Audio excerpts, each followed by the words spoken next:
So it's 7 o'clock, everybody, and welcome. I'm Marilyn London, membership chairman and board member of the Friends of the Stirling Road Library, and we make a practice at the Friends to start on time. So here we are.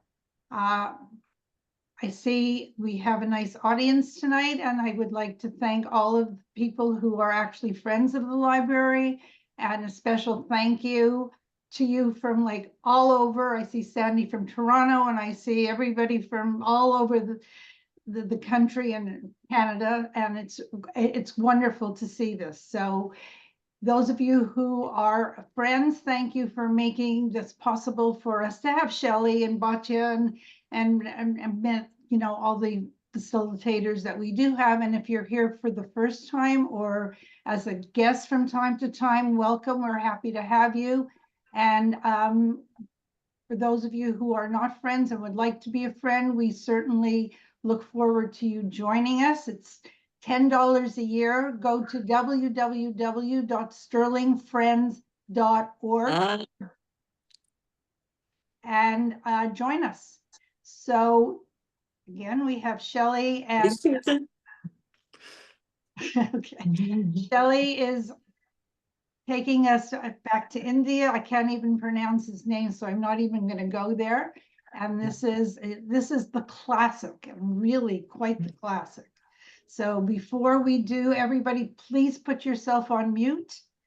And Shelly, take us to India and let me know what I missed when I saw the movie. Okay, thank you, Marilyn. Good evening, everybody. It's nice to see you all, and welcome back.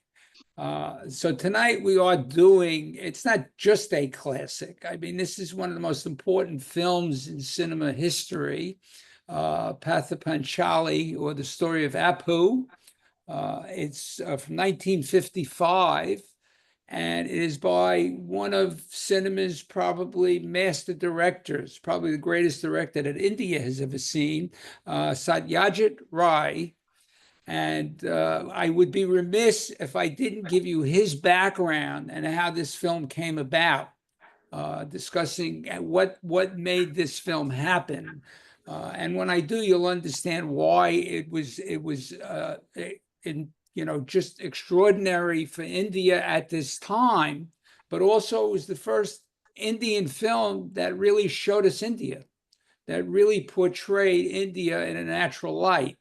Satyajit Ray was born in 1921 into a distinguished artistic family, and he grew up in Calcutta, which in the 18th and 19th century was the seat of the British Empire in India.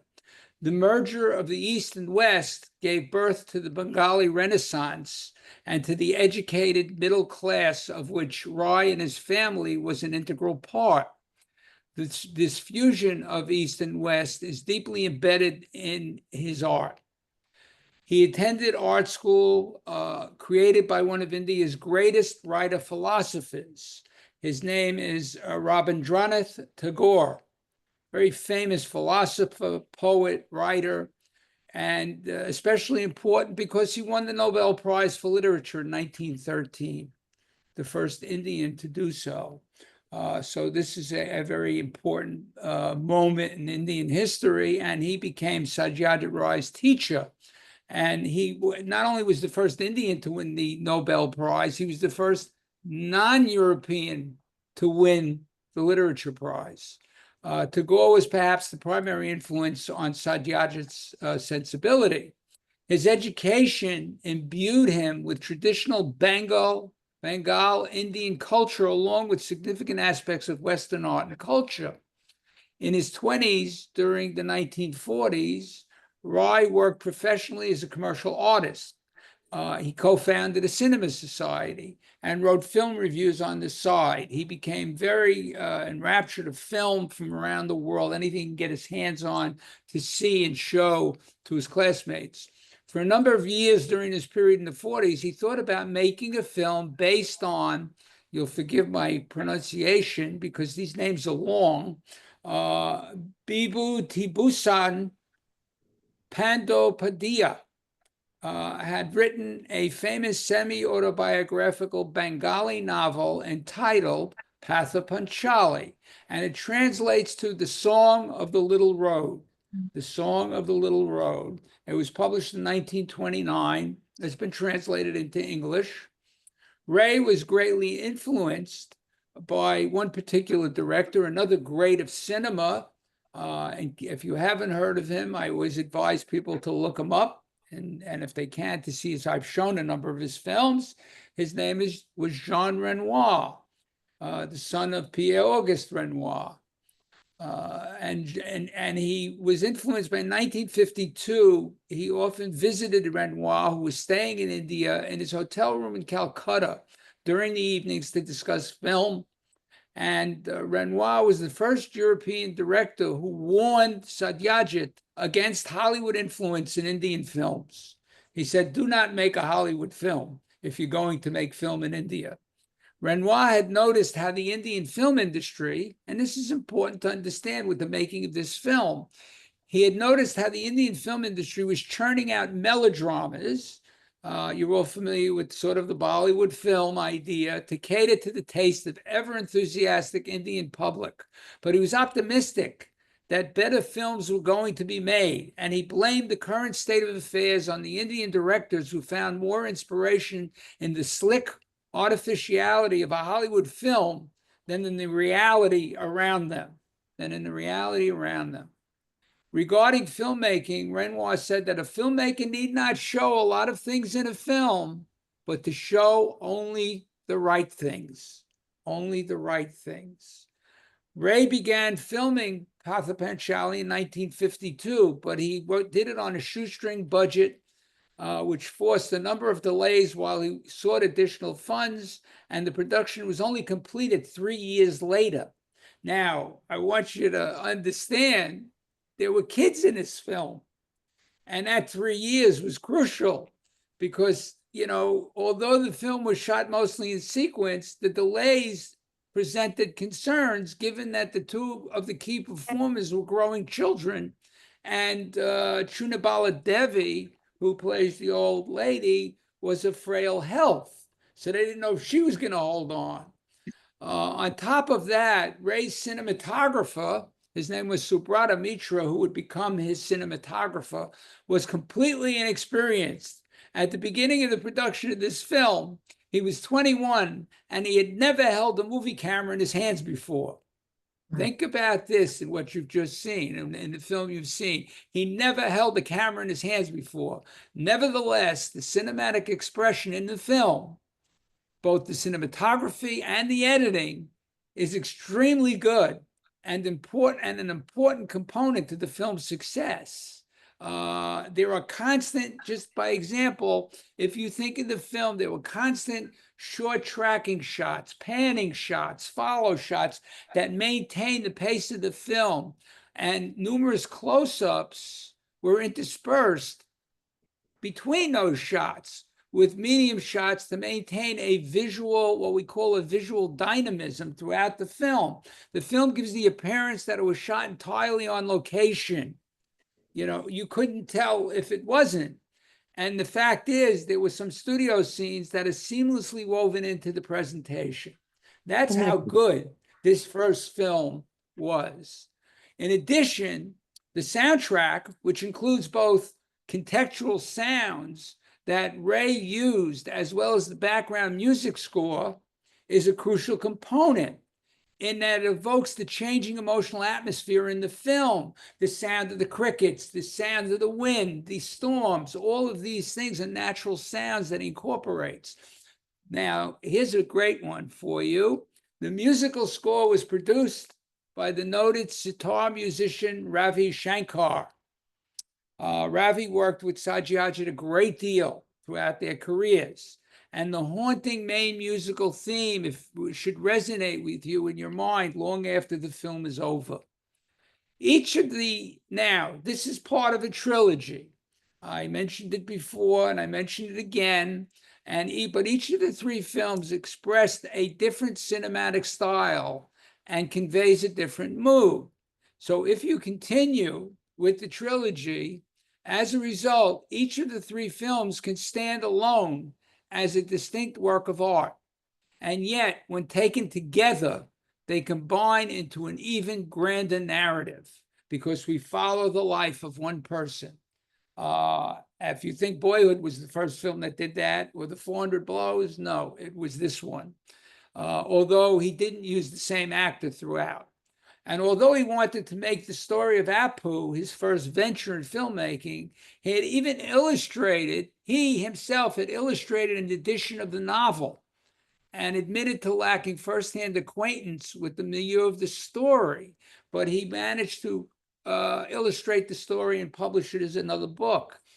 He wrote once, he said, to one born and bred in the city, in Calcutta, this had a new flavor, a new texture.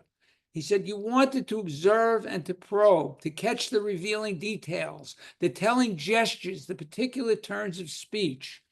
Over the 3 years it took to finish the film, he did exactly that. He observed and he probed, and he found beauties and horrors that a filmmaker more accustomed to rural life might have passed by in silence. By paying close attention to what was unfamiliar to him, everything in Pather Panchali seems not just freshly seen, but also freshly imagined. The sights of nature, of home, of the landscape. It's interesting to note that Ray was working from an unfinished screenplay because what he filmed, he saw and heard in his head, developing a narrative comprised of a rhythmic arrangement of minute observations, giving it this musical quality, which Ravi Shankar added to. The focalization for the film is on 5 characters in the family. Apu, Harihar, the father, Sabajaya, the mother, and Durga, Apu's sister, and India, the auntie, the frail old auntie. The beauty of the story is how the various interrelationships of those 5 characters create a multi-layered perspective on the joys and woes of domestic life in India.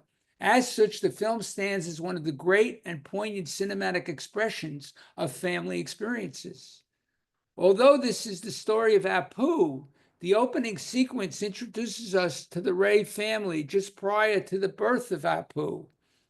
Durga, the first member of the family we see, who is about 7 or 8 years of age, is seen stealing the fruit from the nearby orchard belonging to the neighboring Mukherjee family.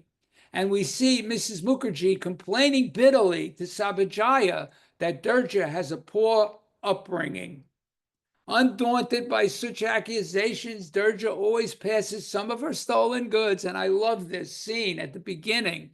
She passes some of her stolen goods to her beloved Auntie India, who is hunchbacked and emaciated. In fact, throughout the film, we see an affinity between the child Durga and the ancient India, this separation of generations. Both of them are petty liars and thieves, stealing little scraps of food whenever the opportunity presents itself. But both of them share a joie de vivre, a readiness to be delighted by any new curiosity that comes their way. This is always an endearing trait of the very young and the very old. And the way Satyajit Ray frames her with the auntie, the scenes when they're together, provides a poetry of contrast and similarity. I love the idea of the separation of their age, but they're very similar. They are very much alike, even though separated by these generations, and both of them pass away during the course of the story. That's the poignancy and the tragedy of the story. It's worth commenting here for you that the performance of Chunabala Devi as India is extraordinary and one of the most memorable aspects of the film. She was over 80 years old during the production, and she did die shortly after the film was released, but her wizened visage always lights up the screen with a vitality and an anticipation throughout the story. She carries with her the weight of an existence dependent upon others for her well-being, walking stooped over, and even she can still exhibit feelings of caring, even when being rejected by Sabajaya. Sabajaya appears in a constant state of anxiety, mostly about money. At times, she appears bitter at her lot in life, Even though it's an ancestral home that was once considered important, it is crumbling down around them. But she too has a multitude of feeling, caring for Durga when she finally takes ill and selling off her dowry so that they can eat. And Harihar, or Hori, as the father is called, although he's mostly absent during the film, he's seen to care about his children. And although it doesn't seem concerned, does go out to try and change their fortunes. He does travel away, which brings us finally to Apu. Shifting forward 6 years after his birth, the first time we truly see him is through the close-up of his eye. That is one of the classic shots in all of cinema history, his eye coming through that cloth, seeing the world, a huge eye from beneath a blanket he's wrapped. It is a big, aware, and innocent eye that will come to witness a great deal of life and death. And through his eyes, we come to witness the life of this tiny village. The animals, the neighbors, sometimes friendly, sometimes angry, and sometimes generous and caring. And there are characters like the sweet seller, which reminded me when I saw it, for those of you who remember, and I'm sure there are some of you who do, who remember the good humor man with his bell. The good humor ice cream man would come around ringing his bell to sell ice cream. This was the sweet man in India in this film. The traveling acting troupe, the beggar, and especially the man with his makeshift picture show of the world, which is a great reference to the idea of cinema itself. Along with all this, we see that Durga is still a fruit thief and dispensing the spoils to India, and is accused of a more serious crime, stealing jewelry from one of neighbor Mukherjee's daughters. Although she swears that she's innocent of this particular crime, the accusations again cause her mother to suffer. Losing face in a small village, which constitutes your entire world of relations and from which there is no escape, is torture for the mother, and she has no other means of support. Dignity is one of the major concerns for the elders in this story. In terms of material possessions, these people have almost nothing. But Hori dreams of being a respected writer, and Sabajaya wants to be free from the scornful wrath of the neighboring Mukherjee housewife. In fact, she's so troubled by the Mukherjee accusations against Durga that she drags the poor girl by a long hair and temporarily casts her out of the door of the household. And India, who is essentially a freeloader, also suffers from the dismissive treatment she receives from Sabajaya. So for the first hour of the film, the pacing is leisurely. It just moves along at a slow pace, and it's somewhat rambling, with small ups and downs punctuated by the occasional village events dictated by the calendar. Satyajit Ray wanted the film to convey that level of random village life occurrences. He said he felt that to portray the story with a cut and dry narrative would be wrong. He wanted to retain some of the rambling quality of the novel, because that in itself contained a clue to the feel of authenticity. Life in a poor Bengali village rambles. It rambles. But then the second half of the film features two key narrative sequences that move the story, that jolt it forward. The excursion to the train sighting and the death of Durga. Both constitute the dramatic high points of the film. The first such narrative element, the excursion to see the train, is a parallel action sequence featuring Durga and Apu along one line and Indir along another.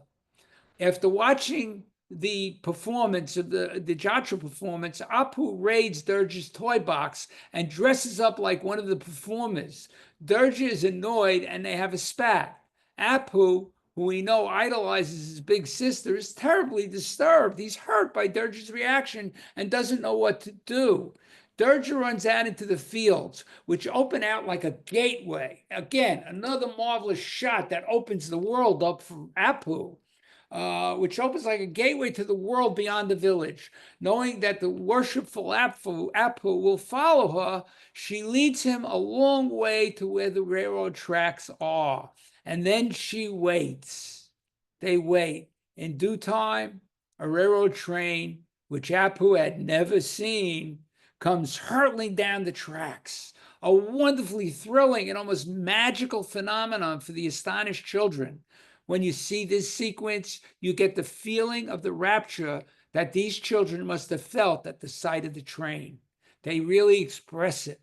In parallel with this, Sabajaya is testily casting Indira out of the household because Indira had caused Sabajaya to lose more face by accepting a gift from another neighbor. Indira goes out into a wooded area, sits down, and dies. As Durga and Apu happily return from their excursion to see the train, they come upon Indira's dead body. The second key narrative element comes after Hori departs on a trip to this rich landlord's estate with the intention of getting paid for some requested religious rituals. This expected job turns out to fall through, as you've seen, and Hori goes further away looking for work and not communicating with his wife for months. And this brings in again the idea of dignity that neorealism had given us a few years before. Italian neorealism, especially in The Bicycle Thieves, is the idea that a man has to work to prove himself.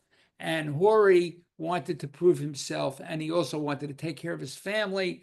In his absence, Sabajaya's family sinks into desperate circumstances, and she has to hock her dowry cutlery. But after 5 months, she finally gets a letter from Hori announcing that he has made some good money and will soon be coming home. Things are looking up, but the monsoon rains are about to come. In India, the monsoon represents change and anticipation. They bring a welcome break from the intense summer heat and needed rains for farming. But the rainstorms can wreak havoc and be destructive. So the monsoons combine a promise with a threat. Ray builds his mood up brilliantly. He builds the mood up brilliantly with a lyrical sequence of images and sounds. They're both diegetic and musical. Diegetic, once again, for those of you who never heard the word, means this, the sound comes from within the film. It's not provided as a soundtrack or anything else. It is natural. We hear it and the characters hear it. And we hear these images, we see the images, hear the sounds, connoting the season of change in the gathering storm clouds. In the calm before the storm, that is one of the film's most significant events, insects, dragonflies, and water striders, as they call them, skim the surface of the river, lighting and taking off and lighting again in a lengthy, ecstatic montage, scored to the furious strains of Ravi Shankar's raga, his instrument. There is a little scene showing Durga performing what is known as the Puni Puktar Brata, which is a Bengali Hindu ritual for young girls that they pray for fertilizing rain and the fortitude to endure whatever comes. Then she runs out, meets Apu in the mango orchard by the pond for some fun. A thunderstorm suddenly comes on when they're sitting there, but Durga joyfully wades into the pond and dances in the midst of the downpour. However, the drenching gives her a chill, and she becomes ill, as we've seen, and she's put to bed and attended to by the local doctor. But her illness worsens as the monsoon winds and rains intensify. It's foreshadowing, battering their little cottage. Sabajaya sits at Durga's bedside with a feeling of terror and powerlessness before the rains retire. Their cottage is destroyed and Durga dies from her fever. The next day, after being away for many months, Hori returns with money and presents for his family. Again, a poignant and ironic scene. Sabajaya greets him silently, but then faintingly cries out over their misfortune. Her agony, memorably intensified by the soundtrack, by the high-pitched sound of an instrument. That's an instrument that feels like a scream. It's a syringe. Shortly thereafter, Hori decides to leave his ruined home and take his family to Benares, now called Varanasi. Just before their departure, though, Apu discovers to his shock the jewelry beads that Durga had evidently really stolen from the neighbors. He takes them over to the pond and throws them into the water so that no one will ever know that Durga did steal them. I believe that this is the most memorable moment of the film, watching the water and the growth of the pond encircling where the necklace goes under, buries Durga's act forever, burying the truth from everyone else, something that Apu will carry with him. The final shots show the family departing their village on an ox cart and headed off further on the little road of life. Thus the title, The Song of the Little Road. The sometimes rambling nature of Pather Panchali and its apparently literal and artless expression, many of the actors were non-professionals, but have led some critics, to suppose that the film is an innocent outing of a novice director recording the local color of an Indian village.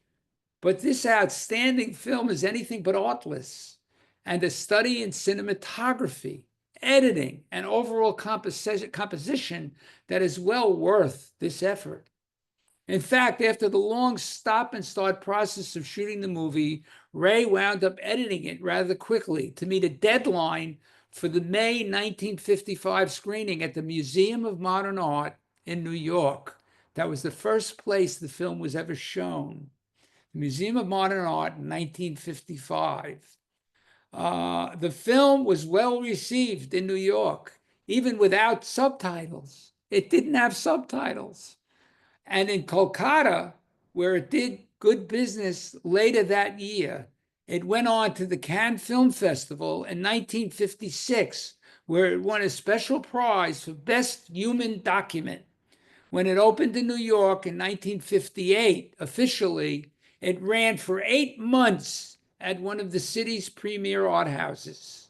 The fact that so many New Yorkers and other viewers around the world did summon the patience to enjoy Pather Panchali is, in retrospect, pretty amazing, because the film's tempo is deliberate, its style lyrical, meditative, rather than conventionally dramatic. Still, you might ask, what is it that makes this great film?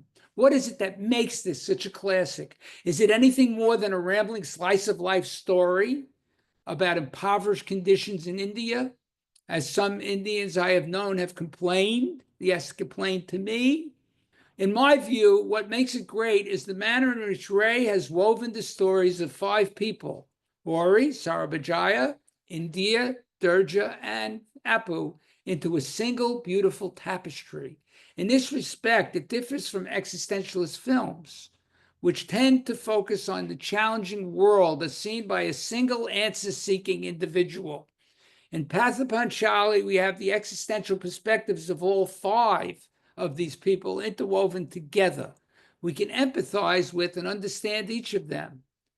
We want them all to find fulfillment, and yet we can see how their action can sometimes frustrate each other, let alone us. The film presents to us the complexities of life in all their rhythmic and musical harmonies and dissonances. And that is my take on this film. I've done this before, as you can imagine.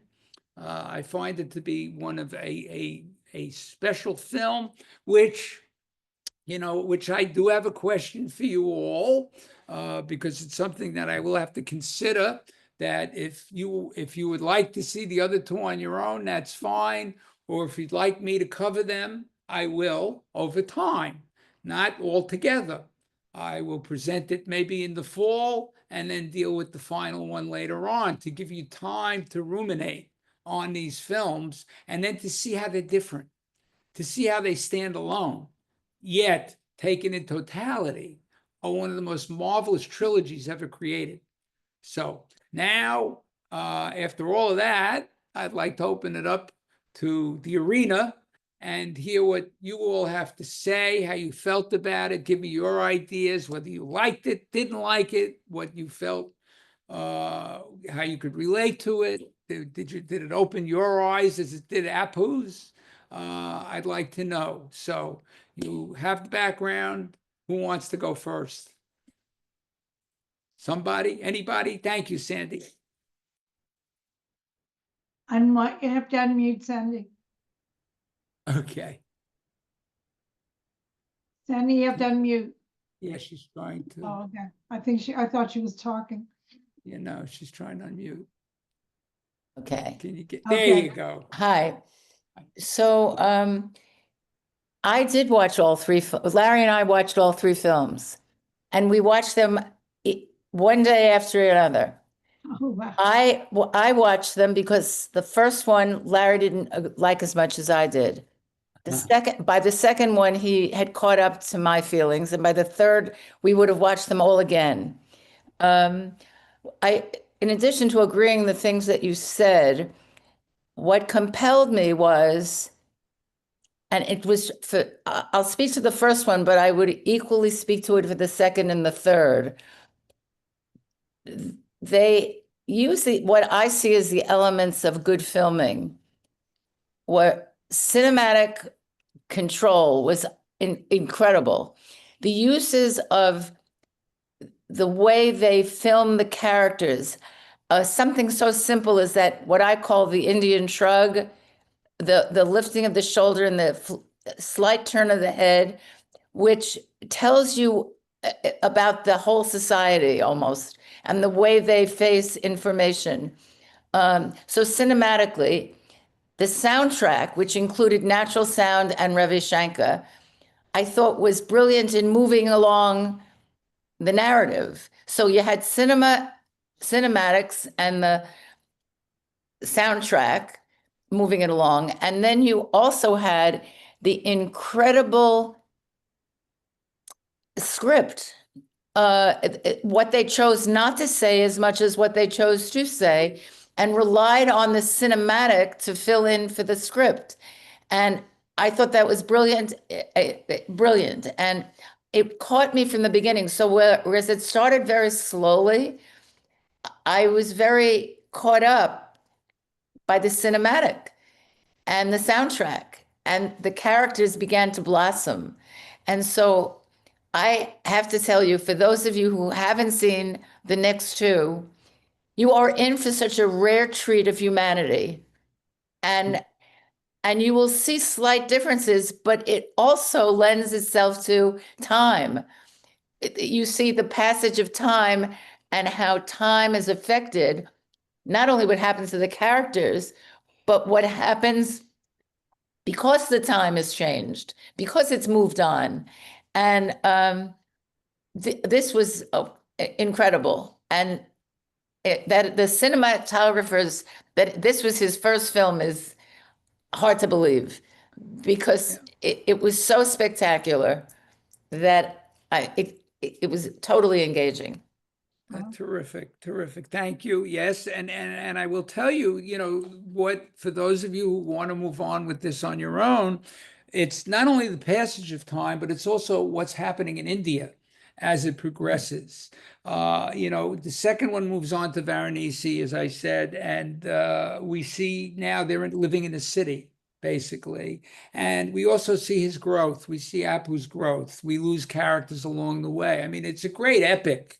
It really is an epic story, told with few characters, but told cinematically.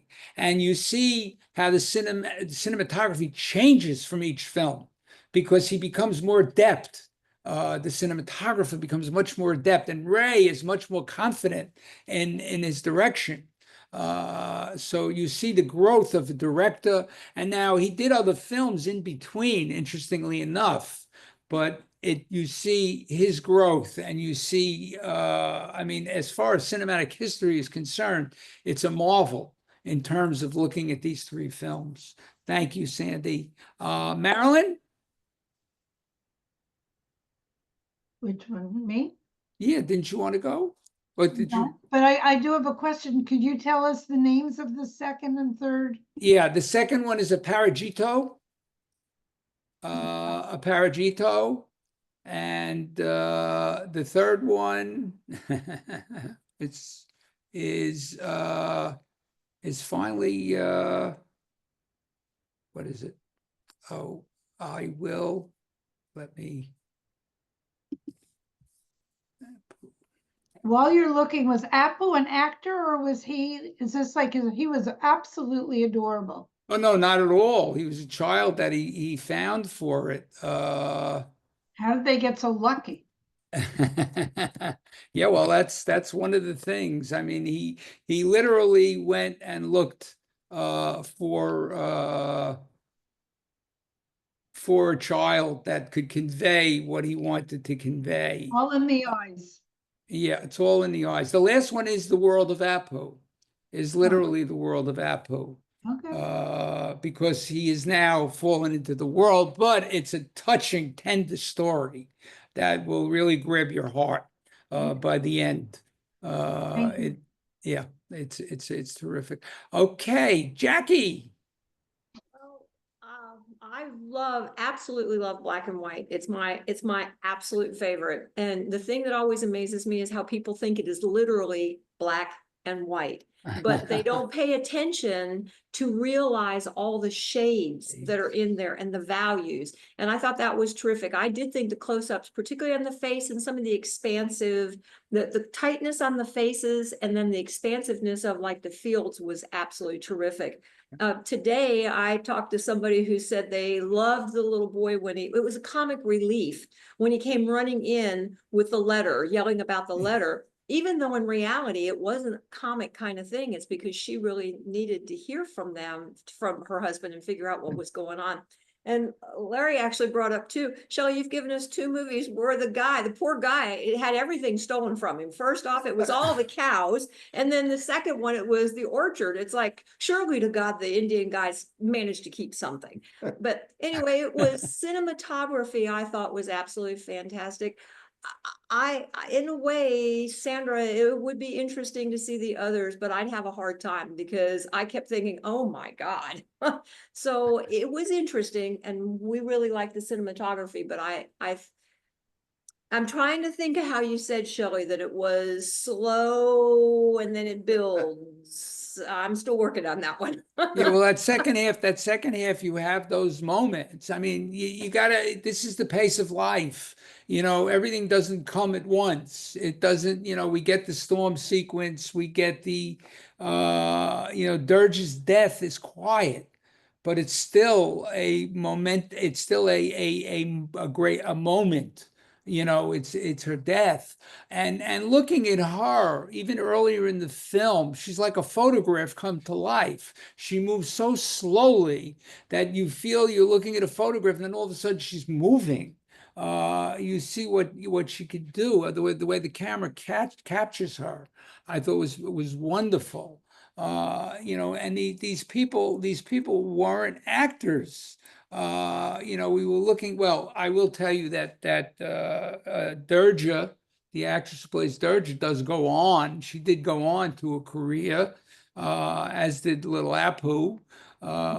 He's not in the second one. We have another child in the second one, a little older. And the Sabajaya is certainly an actress, and she appears in the second one, as does Hori, who was an actor. But it's interesting to watch the second one because of what it captures within the city itself, and the allegorical moments of the film, the symbolic moments of the film are also very interesting. It's interesting to hear you say that about the building. I'm sitting right next to a gramophone that's probably 100 years old, if it's not even older. And it's interesting to think that because as you crank it, it starts off very slowly and it goes faster and faster and faster. Yeah. We didn't really see that in the movie as much, but listening to you, obviously that is what they plan on doing. So they did a good job with that. Well, okay, thank you. He would thank you too, I'm sure. Thank you, Jackie. Who else out there wants to comment on the film? Their feelings? Say, Boy, you're awfully quiet. It's open, right? just to say it. Hi. Larry? Yeah, I was tired when I started watching the Not a film. good idea. And I do cat naps, but by the middle of the film, I was engaged. And I'm not sure how much that was a bad thing that I was tired and caught up in the languor of the first part. But the striking thing is the incredible photography, left and right, and the pans and the close-ups and the ups and downs, and the Mhm. lighting was just flawless. So I really enjoyed it, and I think the cinematography in the third film was even more elegant. Yeah, definitely, definitely. I can attest to that. You had much more deep focus, much more contrast. You see also the film stock itself is different, which lends itself to involving you more in the film. So we get all of that. So this was a gift. Thank you. Yes, thank you. It's a gift that keeps giving to me. So I'm glad to share it with you. Thank you. Uh, Marilyn? The symbolism of the train. I mean, I suppose there are so many different takes that people could have on why the train was there, but I see the train again in this one as something that people look to it as you take that train and it gives you high hopes for a better tomorrow or a better future or something, and yet it also, while it does that, it takes you away from your base and your nature and your home and all the things. So it's like double meaning. Oh, That absolutely. It's a multitude of meaning. I mean, it's the excitement of him seeing this thing chugging smoke and coming, and it's like a dragon. I mean, for a young boy, it fills his imagination. right. He doesn't know what's inside. And for us, it's also, yes, it has the symbolism of he's now seeing the world. I mean, it's opening up a whole world to him. I mean, he'll want to understand it as time goes on. He will understand that people are on that train, and that train takes people places. Trains are filled with stories, for us and for him, will be for him. The idea now in the last one, you saw the importance of the train. In India, trains hold a tremendous amount of significance. It was their lifeline to go from place to place. I mean, automobiles weren't readily handy. The roads weren't literally there, and they would ride by train. It's a significant symbol within the film itself. Is it like Also, a foreshadowing for the third one for Apu? I wouldn't call it foreshadowing. I would call it's a symbol also of the change in the history of the country, the technology itself being introduced. This is an area, it's a village that forget about electricity. I mean, all of these things that it is devoid of that will be coming. This is a time of change in India. It's only 2 years or 4 years after Gandhi. It's a new country, and this young boy represents part of what this new country will become in many ways through the three films. And this is very different for Indian film. Indian film at that time was you saw it in the last film, the films that the kids look at, costume epics, people flying through the air, music constantly, singing that has nothing to do with the plot. All of these things, which they still do today in many instances, is Indian cinema. This became what is known as parallel cinema, realism, going for realism. He was an offshoot of neorealism. And we see a lot of filmmakers still following his path, So, Karen. Yes. I you said the word realism, and that's what I was going to comment on. Is that I like seeing the realism in the films, from how the people interact with each other, their surroundings, and again, this all the different sounds that you get in the country, and in places that are not so populated. And I think one of the things is the interactions between the people. Like the wealthy woman being so stingy with her stuff, like it falls on the ground, somebody should be able to pick it up, but no, she wants it. And it might not even be that good. But True. and as far as the Indians who complain about the poverty, everywhere has got poverty. So, and but I really like the realism, and I also like the thing that they're not trained actors as well, many of them, because I think you get a really realistic picture of people that way. Yeah, oh, definitely. It's so hard because one of the things, we all have to do in seeing a film like this is literally slow down our heartbeat, slow down. We're seeing another culture. We're seeing another world. Yes, it's the past, but very much there is still something similar in India that exists like that today, still today, believe it or not, outside the big cities. But it is a moment in time. It's a moment in cinematic history, because imagine a New York audience sitting in the Museum of Modern Art, and sitting down there, it was in the basement, sitting down there and watching this film and experiencing something totally new. It's like, okay, sit back. Okay, I want to let it wash over you. Let it just happen. Watch it, see it. Look at the frame, listen to the sounds, listen to the music. It's an experience. It's an experience, but it's an experience that you have to slow yourself down for in this modern world of ours. And it's really something that takes an effort. And I think it's worth the effort. It's definitely worth the effort. Because this is art. This is art. Susan Pauls. Hi, I've seen the film several times, discussed it several times.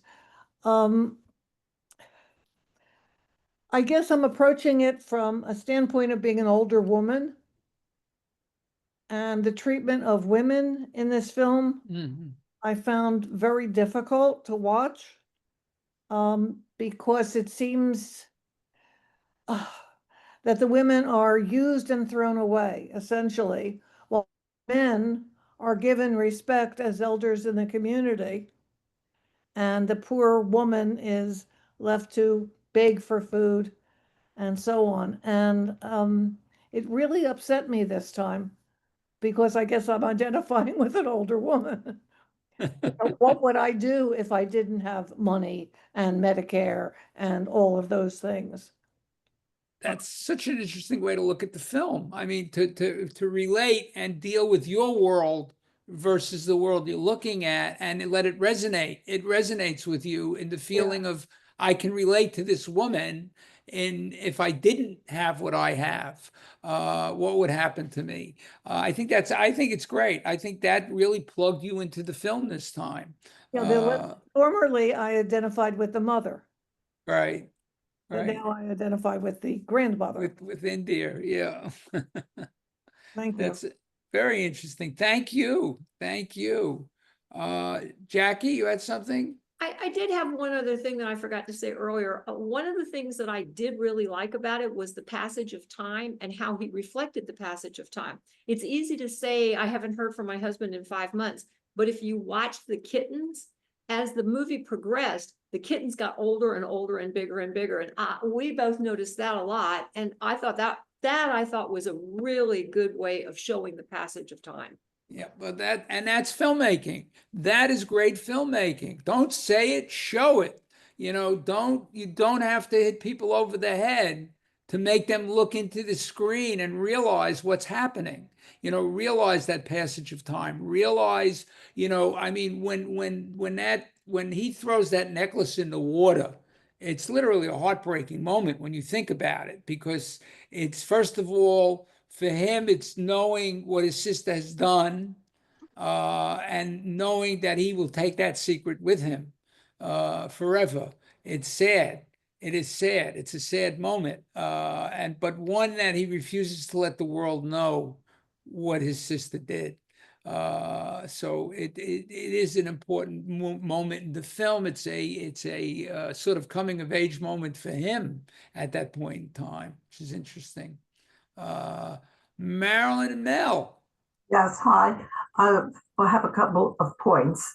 First of all, the train to me was a form of escape. And I thought that was the symbol. Second of all, it was very interesting to see the role of the son versus the daughter. Because the son, if they were taking care of his hair, and the girl there, she said, all right, go sweep. You just go sweep. So there was a tremendous difference in the attitude between the sexes. And in terms of seeing the film in Manhattan, as we do very often, since that's where we are from, the museum, the Museum of Modern Art in the basement, as you say, has a relatively sophisticated group of people, and they go specifically to see movies that are very special. So it doesn't surprise me that they would have reacted that way. I thought that the film was a film of art, and especially also loved the filming of, I guess those are the fish in that water. I thought, Oh, yeah. to me, one of the most elegant scenes. So I really enjoyed it. Oh, good, good. Yeah, it's I got to get back to Susan Paul's statement. And yes, you're right. It's the women, because in India, we know the women were treated not as the men, not as first-class citizens. They were domestic, they were forced to be domesticated and just do what they were told and just take care of the house, and nothing more. And nothing more. I mean, we have to remember a lot of them were married off at the age of 12, or some promised at the age of 1, to become somebody's wife. The betrothals were made just about when they were born or 3 years old. So it's we've seen films that have dealt with that, and so it's not surprising. But I would imagine even back then, I would hope that there were women sitting there in 1952 or 55 that were feeling the same way. Look how they're being treated. It's terrible. So terrific. Sandy? Well, it's interesting because when I see this film and when it's done, I think we sometimes forget that this film was made in the 50s. In 1972, Ms. Magazine started in this country. And until then, there was no discussion. People felt it and may have, but there was no national discussion of the place of women and where we were headed in any large sense of the word. It became a whole feminist, Betty Friedan,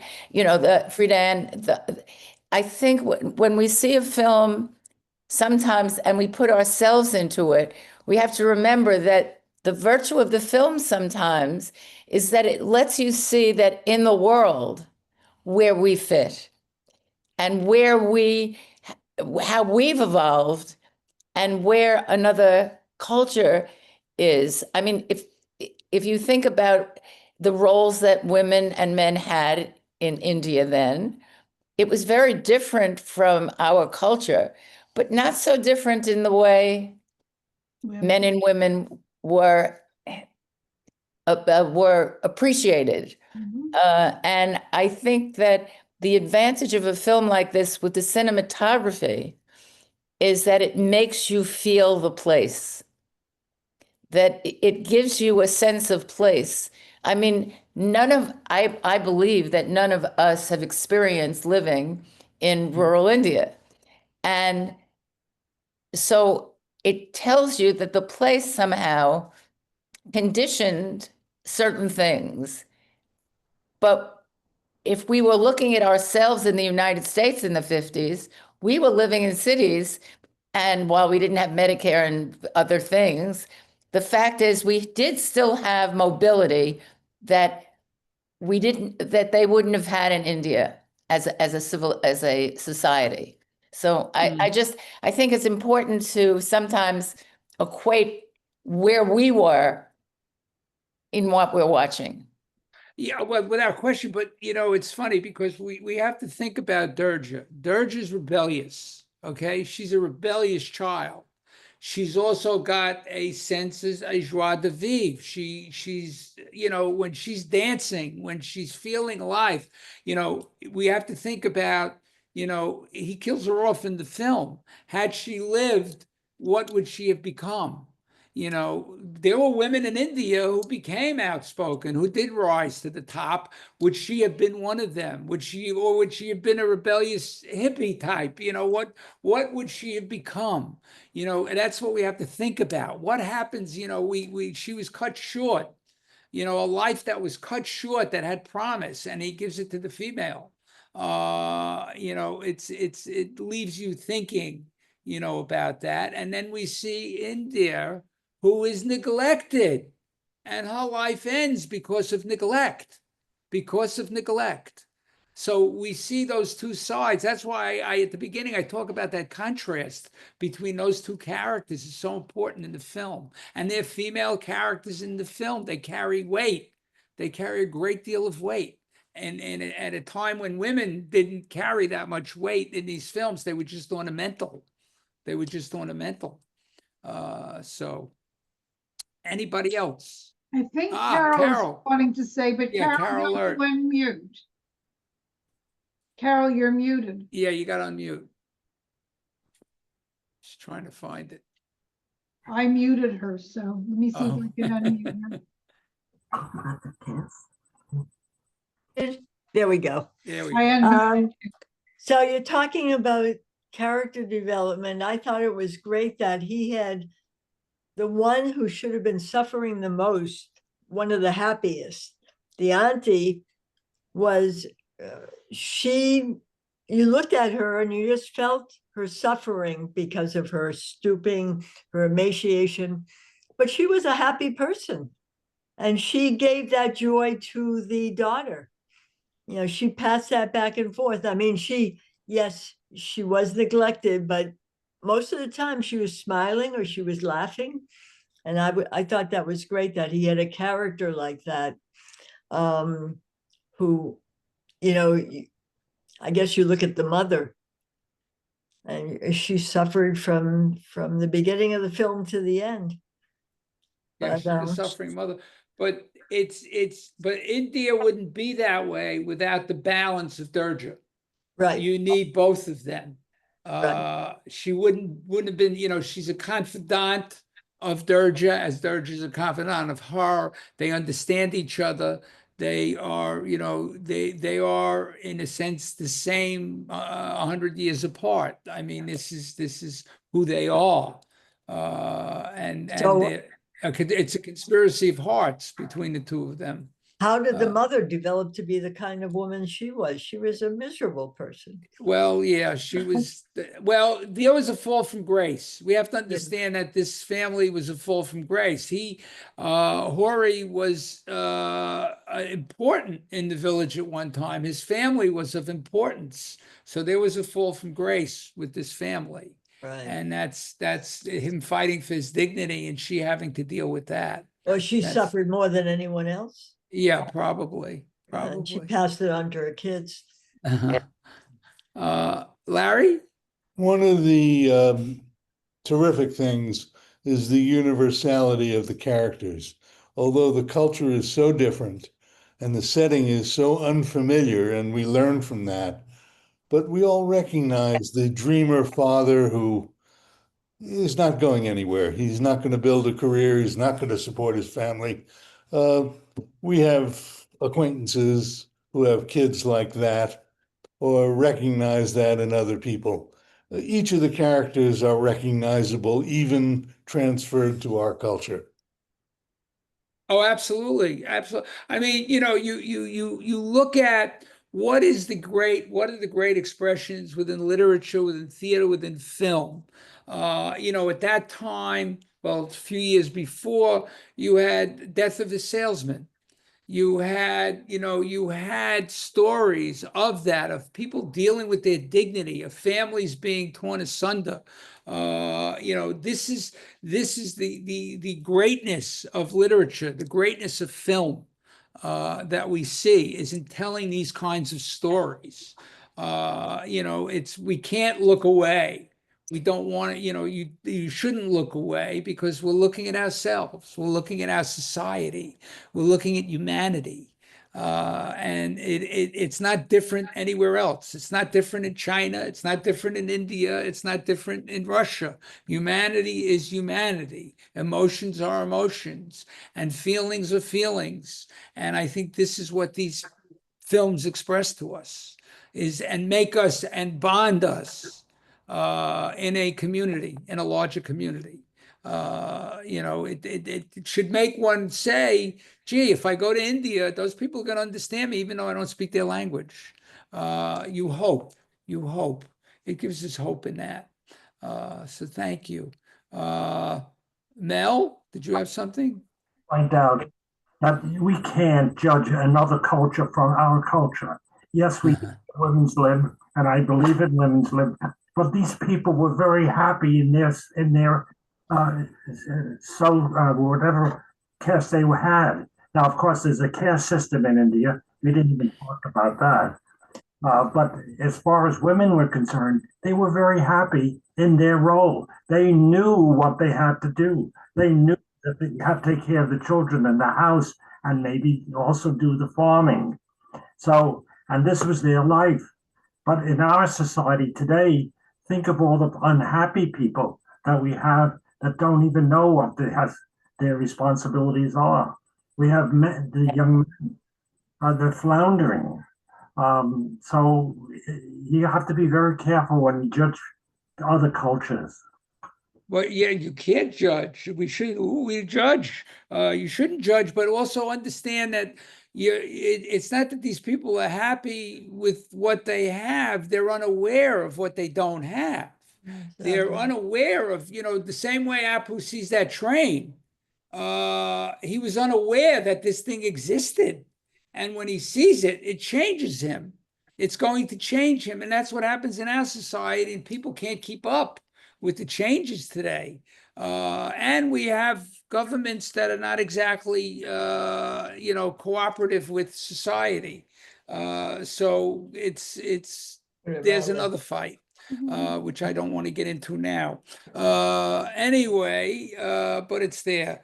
Anybody else have anything to say before we wrap up? Yeah, Marilyn? Just very quickly, the caste system, I think, is what it's all about in India. One of our very dear friends is a Brahmin. She is a physician.